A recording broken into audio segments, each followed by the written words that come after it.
no good. I can't concentrate. Spooner's had that radio on and off all night. Well, why didn't you tell him about it? Not me, tell Spooner. He's a professional wrestler, mate. My body don't bend easily these days. I'm sure he'd be reasonable. Well, I'm not. Ever since he's had his leg in plaster, it's been impossible. He blames the whole medical profession just because it itches. I don't think he'd be quite so angry if he'd have done it in the ring, but tripping over the cat, that's what really annoys him. Yeah. He blames Rigsby. He says that cat's Rigsby's evil spirit. He's going to wring its neck. He'll do it too, you know. Spooner was a Red Devil. Who are they? Airborne division during the war. Oh, the parachute boys. I don't think Spooner bothered with a parachute. He's as hard as nails. He's the one who used to lay across the barbed wire for everyone else to run over. He used to break doors down with his head. I'm not telling him to turn his radio down. Now, come on, Vienna. Don't stand about on the stairs like that. We don't want another accident, do we? Who's a naughty boy? Mr. Rigsby, I really must complain about Mr. Spooner's radio. It was on all last night. Yes, I'll tell him about it, Miss Jones. Yes, it's his leg, you see, he can't scratch it. That's how Radio Luxembourg's going to help. I hardly closed my eyes last night. Never have known that, Miss Jones. You look morning fresh as usual. Well, I don't feel it. I feel shattered. I'm not surprised the stuff you get on the wireless these days. I mean, where have all the decent programmes gone to, eh? What happened to In Town Tonight? Sure, I don't know, Mr. Rigsby. That was before my time. And what about Uncle Mac, then? Good night, children, everyone. Still brings a lump to the throat, eh? Well, if you could have a word with Mr. Spooner. No sooner said than done, Miss Jones. Thank you. And if you find you can't sleep, you knock on my door, all right? I don't sleep much myself, not since Anzio. I'll make a cup of tea, we can have a little chat about the old days. Oh, well, Mr. Rigsby, I don't think our old days are quite the same. In fact, I have very few old days. Go on, Vienna. Go on, off you go. Go on. I don't think Uncle Spooner wants to see you at the moment. I don't think he'd have your tripes out. Yes. What do you want? Oh, hello, Spooner. How you feeling? I'll give you 3 guesses, Rigsby. Does it hurt? Hurt? Of course it hurts. What do you think it's doing? It's throbbing like mad. All I can do is sit here staring at the goldfish. Oh, yeah. Funny pets, goldfish. They don't trip you up on the stairs, though, do they? Oh, well, never mind. Hey, that throbbing's a good sign, eh? Shows it's getting better. Eh? Back in the ring in no time, eh, Spooner? Do you want me to autograph it? Eh? Your leg.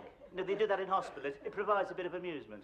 You touch that leg, Rigsby, and I'll provide you with a bit of amusement. If you're not bearing a grievance, Spooner, I mean, you can't blame me and you can't blame Vienna. It's not his fault you didn't see him. And I can't put lights on him, can I? I know you feel sorry for him. He likes you, Spooner. That's why he rubbed against your legs. Oh, he rubbed against my legs, all right. And I brought him up to see you, you know his fur gets up your nose.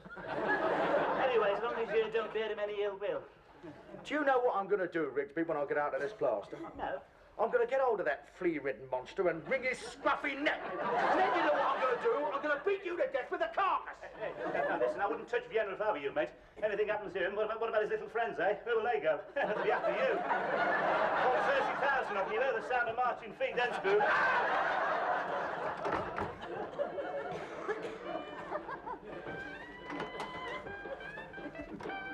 Hey, you. When are you going to tell Spooner about that radio? No. You must make allowances. The man's suffering. So are we. You could at least tell him to turn it down. You know your trouble, don't you? You never stop complaining. Nothing suits you. The room doesn't suit you. The furniture doesn't suit you. What furniture? What do you expect for the money you pay? G-plan? I suppose you like lights shining through polystyrene, eh? Occasional coffee tables, no drapes. Settle for a few cushions. Cushions? You won't be satisfied. This place looks like the inside of a Turkish brothel. If I'd have put any more furniture in here, you'd been overcrowded. And whose fault's that? Exactly. Well, of course, I know tensions must arise. Up here, under the circumstances, of course. What circumstances? Well, nerves about to get taut, aren't they? You know, different ethnic groups, alien cultures. Do you mean because I'm black, Rigsby? Did I say that? Did that word pass my lips? Oh, no. I know we have to be very careful these days, don't we? Look what happened to Enid Blyton. What's Enid Blyton got to do with it? She got into trouble because Noddy didn't like Gollywog. Are you talking about me? No, I'm talking about Enid Blyton. But we get on perfectly well, thank you very much. Good, because if there's any trouble, you be the one to go. He's fireproof. Victimised minority. He's got rights. What about my rights? You haven't got any. My father told me when he brought me up here that you'd take advantage of my good nature. Oh, yes, I remember him. Yes, he was the one who kept jumping up and down, see if the floor creaked. Ended up with his foot through the plaster. Yes, I remember him. He didn't like this place either, I suppose. He didn't say anything. Oh, I know the type. Hey, listen, you should have seen some of the billets I was in during the war, mate. Turn your stomach over. Look, he was in the war. Oh, yeah? What was he in? The Royal Air Force. Oh, blue cream boy. He's bald. Yeah, they would have showered that lot. Fought the war in carpet slippers. But my father didn't. What did he think to the room, then? Thought it was high up. Oh, he would. That's typical. Typical of the RAF. None of them could stand heights. You couldn't get most of them up the ladder. How we ever won the war, I'll never know. Yeah, listen, we were on parade with them in Manchester. They were a spectacle. There was 500 of them. They didn't make a sound. They were like ghosts. Do you know what they were wearing, eh? Rubber boots. The Women's Land Army could march better than them, and they were pushing wheelbarrows. Surely the RAF was supposed to fly, not march, Rigsby. Oh, you mean those mysterious objects standing at the end of the runway, held together with canvas and string? No. They never went near them. They went everywhere by luxury coach. What about 1940? Why? Oh, What well. happened? What happened? A Battle of Britain, mate. You must have heard about that, even in your remote outpost. They must have beat that out on the drums. Huh? Battle of the Great Iron Birds. First of the few, mate. Churchill said, never was so much given by so many to so few. Never in the field of human conflict was so much given by so owed by so many to so few. Anyway, what do we owe your father? Huh? What do you mean? Where was he when this glorious page of history was being written? But he wasn't doing victory roads over Biggin Hill. He's in the stores. I thought so. Never saw an angry man. Yes, well, of course, he's not the type. Most of them were public school lads, you know, born leaders. Oh, you mean just because my father didn't talk with a plum in his mouth? No. They were born to it, you know. You know what I mean. All that rugby and flicking each other with wet towels. They're daft. Hey, don't let that foppish manner fool you, mate. Underneath, he had nerves of steel, those lads. Even if they did climb into the Spitfires with teddy bears under their arms. Don't you underestimate them either. The Luftwaffe made that mistake. Now, you could always count on the boys in blue when the pressure was on. How do you know you can't count on me when the pressure's on? You? Yeah, well, it's not my fault I missed the war, is it? Perhaps I could have been doing victory rolls over Biggin Hill. No, you're not a man of action. No, you don't know, Rigsby. Perhaps I could have been a war hero. Yeah, it's not likely, though, is it? I mean, you've done nothing but complain about Spooner's raiding, but you won't tell him about it. You want me to do it. Ah, well, that's different. He is a professional wrestler. He is a professional wrestler with one leg at the moment, and you're still frightened of him. Suppose he turns nasty. Yes, well, of course, if you're afraid of him, yes. I'm not afraid. Don't be a fool, Alan. I'm not afraid. Yes, you are. I'll go down and tell him now. Spooner's been drinking, Alan. I don't care.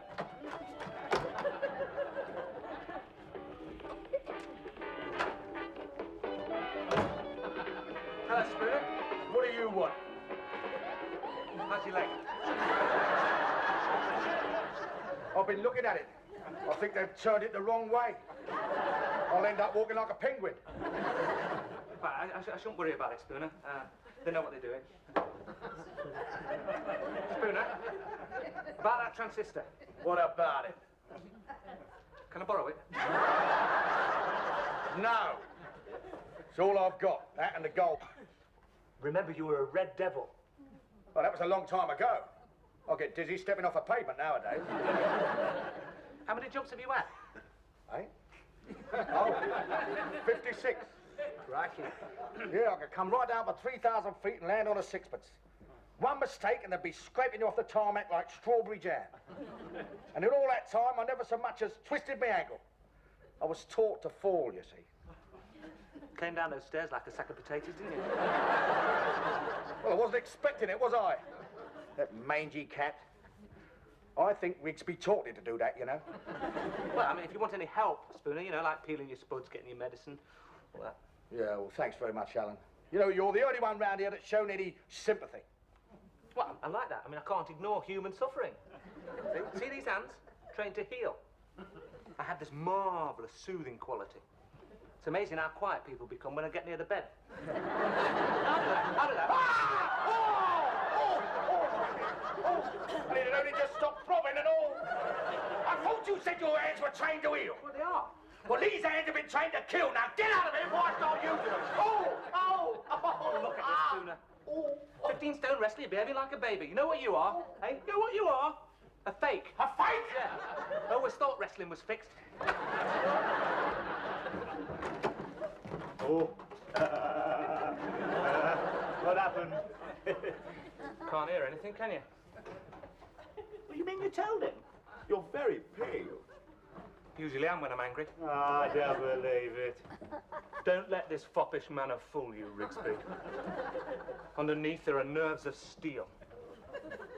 I could have been up there. Over the Weald of Kent. A couple of 109s before breakfast. I looked him straight in the eye and told him it was a fake.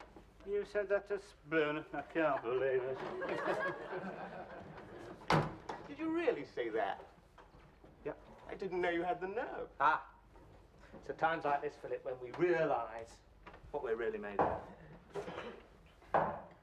What's that? It's Spooner. He's coming for me. It stopped. Oh, don't let him get me, Philip. Don't let him get me.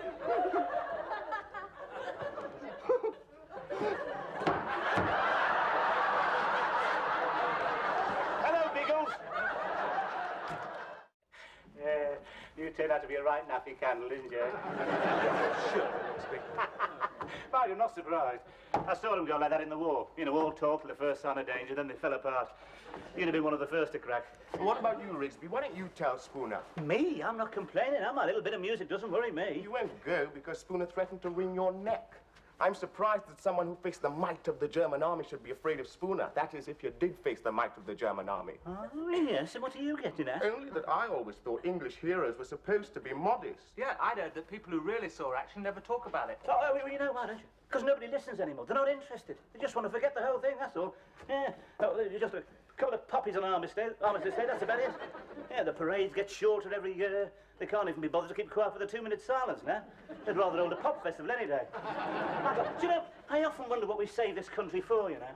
Hey, what happened to all the old traditions, eh? What happened to good old British grit? I think you're sweeping most of it under the carpet. Listen, mate, I was one of the first. I was there. I didn't take any notice of old Chamberlain, you know. In my hand, I have a piece of paper. We all knew what he could do with that. And I saw action, too. Don't you make it... Now, look, if you don't believe me, mate, what about this? What do you think? What do you think this is? Looks like your nipple. No. Sorry, it's the wrong side. Here. Do you think that is? That's your other nipple. No. Here. Shrapnel, mate. If that moves another inch, I'll be the last casualty of World War II. Oh. Oh, shit. Now, here's somebody who knows what it was like to go without during the war. No orange juice for you, was there, Miss Jones? Well, I was very small. Yeah. I was only a baby. Yeah, but you must remember it, though. You know, ration books, gas masks, yes, potato Pete, Dr. Carrot, Victory Pie. No, I don't remember. I mean, I was still in my prime. Yes, but it was the People's War, though, wasn't it, Miss Jones? I mean, everyone suffered. Well, it was some years before I saw a banana. Yes, there you are, you see. And Mother always insisted that we were machine gunned coming from the vicarage. She was pushing me in my pram, and this Messerschmitt dived very low. She saw the pilot quite clearly. In fact, she swore it was somebody she'd met in Germany before the war. What she must have said to him to make him go to those lengths, I can't imagine. There you are. What do you think of that, eh? Miss Jones even defied the Luftwaffe from her pram.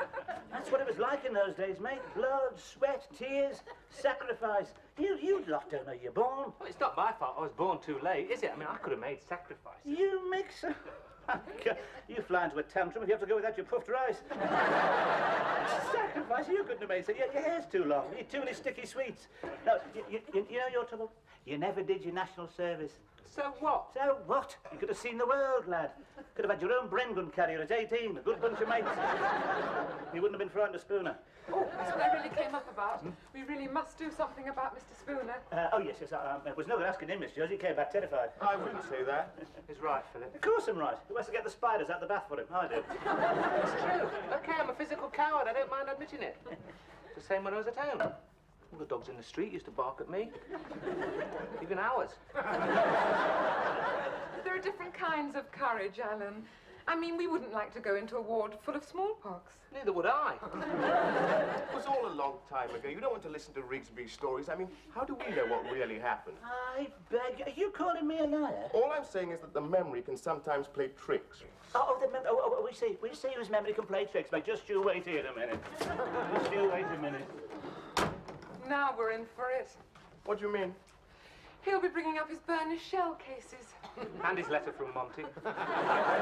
He'll be fighting World War II all over the house again, shouting at us in German and kicking the door down and telling us all those ridiculous stories. How he knocked out a German machine gun nest with an empty beer bottle. He never shuts up about it all. Now then, I'll show you a thing or two. What's that? Yes, evidence, mate. Mementos of 5 years of conflict. Well, I can't stay, Mr. Rigsby. I really only came up to complain about Mr. Spooner. Yes, of course, Madrid. Yes, I'm getting round to it. You know how hasty he can be. Spooner was a red devil. But were they on our side? We were never quite certain. But I'll certainly tell him, monsieur. After all, I know it is my job. Would you, Mr. Rigsby? I'd be very grateful. You going? Excuse me. Philip, can you come outside for a moment? My front tire needs pumping up. It's gone flat again.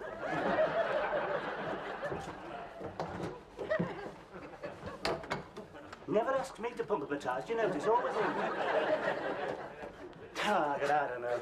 Well, at least I thought she'd be interested in these. Nobody's interested anymore. God, they soon forget what you've done for them, don't they, eh? There were no flags up for me when I came home. No banners across the street saying welcome home for me. I hoped I wasn't coming. What did they ever do for the war effort round here, eh? I mean, apart from that bloke opposite, nothing. What did he do? Oh, he was the first to take his railings down for scrap iron. First to put them back up again when it was over, too. Kept them together. What's this? Then. SS dagger.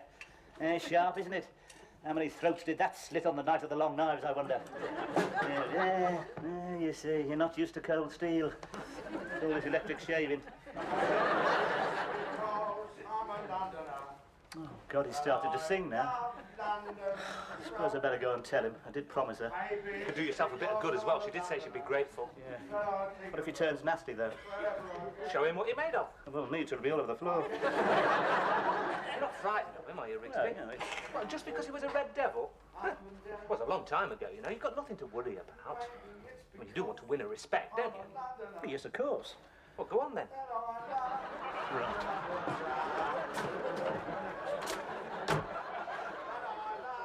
London town. Get off me barren, and I love London town. Spooner, you know you can hear your voice all along the hall. What about it? You know, fantastic the way it carries, you know. I thought you'd come in to complain about it. Complain? No, of course not, Spooner. No, what gave you that idea? Last fella that complained about it, I snapped him like a twig. Like a twig, eh, Spooner? He said I sang flat. You don't think I sing flat, do you, Rigsby? No, spot on. You've got a lovely voice. I'm glad about that, because I'm in a nasty mood. When I'm in a nasty mood, I'm inclined to do nasty things. Like tying people up in knots. You could see parts of your body you never knew existed. No, please, Spooner.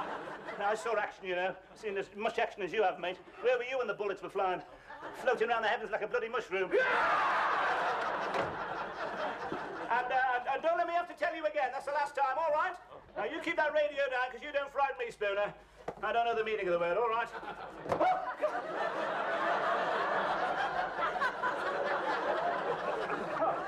What did you do that for? It took me back years. That you frightened the life out of me. Where'd you get it? That came off a dead German, that. Hey, where did you get that from? Out the case. I'd almost forgotten about that. That's my old captain's 45, that, you know. Was it loaded? Is it? Of course it's not loaded. You don't leave guns lying around loaded. Don't you know anything?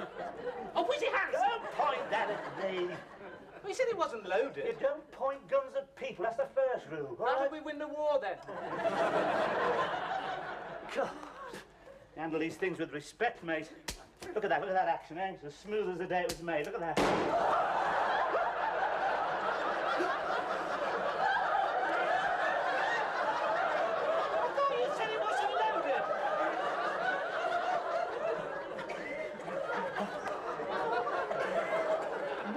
have left one in. I could have sworn I emptied it. Point is, where's it gone?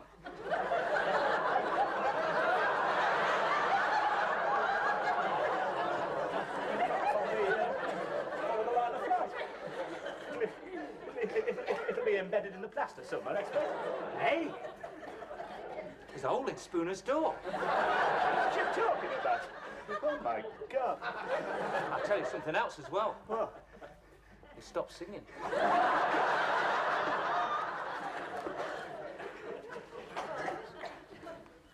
Spooner? Spooner? Hey. Hey. Spoon. I've shot him. Are you sure? Oh, God, I know a dead man with a sea with no doubt. God, what am I going to do? I couldn't go to prison. I'm too old. My heart is going to stop. I'm surprisingly calm under the circumstances. I thought he'd be more upset. You should have been where Spooner was. Oh, God, what am I going to do? I must have time to think. Oh, Mr. Rigsby, have you told Mr. Spooner yet? Nobody won't listen now. Well, I can't stand it any longer. I'll tell him myself. No, you can't go in there. Why not? Rigsby's just shot him. Because he wouldn't turn his radio down. Wasn't that rather drastic, Mr. Rigsby?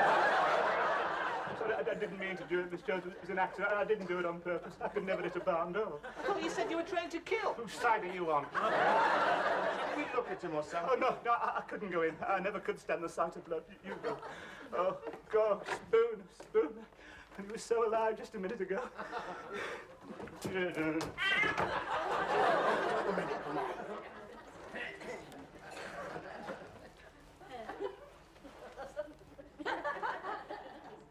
wait a minute. It's a faint pulse. It's very fast. Alan, you're holding his wristwatch.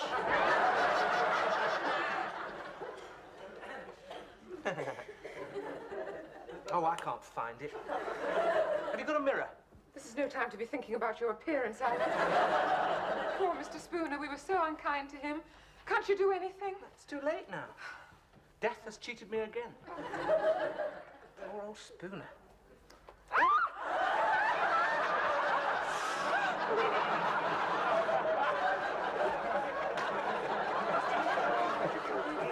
I couldn't find it.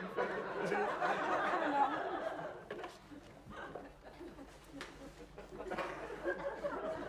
Oh, my God. Oh, Spoon. He doesn't look too bad under the circumstances. Spoon, I'm sorry. I didn't mean it was an accident. I didn't do it on purpose. I promise I'll never do it again. Spoon, what can I say? Just say one last word. Can you ever forgive me, Spooner? No, I can't, Rigsby. I've been trying to get to sleep for 2 days, and when I finally manage it, you're whispering in my ear or shooting bullets through the door. You rotten sod! You're going to give me a heart attack. I've aged 10 years. Come on, Rigsby. I thought I'd never smile again. That's the biggest laugh I've had since I tripped over the cat. What's the matter, Rigsby? Where's your sense of humour? Can't you see the funny side of it? No, I cannot. Where'd the bullets end up then, eh? Hey, that's a point. Oh, your poor little goldfish. What? On the carpet, Mr. Spooner. Well, don't just stand there. Put them in water. Hey, if they don't come round, Spoon, I can have them for the cat. Rigsby! Let me get a sense of humour. You wait, Rigsby. I'll get you.